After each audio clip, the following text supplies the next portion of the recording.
بسم اللہ الرحمن الرحیم۔ شرم۔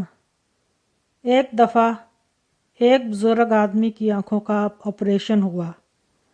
ڈاکٹر نے احتیاط اور پرہیز بتائے اور ساتھ میں یہ بھی کہا کہ اگلے معائنہ تک نماز میں جھکنے سے پرہیز کریں یا پھر اشارے سے نماز پڑھ لیں۔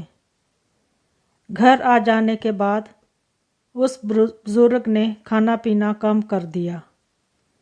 اس کے گھر والوں کو پریشانی ہونے لگی۔ انہوں نے دوبارہ ڈاکٹر سے رجوع کیا تو اس نے کہا کہ ہو سکتا ہے روٹی یا کھانا چباتے وقت آنکھوں میں درد ہوتا ہو، اس لیے اس نے نرم چیزیں کھلانے کا کہا۔ 1-2 دن تک گھر والوں نے دیکھا مگر بزرگ نے کھانے میں کوئی تبدیلی نہ لائی۔ کچھ دنوں بعد انہوں نے بزرگ سے پوچھ لیا کہ آپ کھانا کیوں نہیں کھا رہے؟ ڈاکٹر نے تو سجدہ کرنے سے منع کیا تھا، نہ کہ کھانا کھانے سے۔ تو بزرگ نے جواب دیا کہ جس کو سجدہ نہیں کر سکتا اس کا رزق کھاتے ہوئے مجھے شرم آتی ہے۔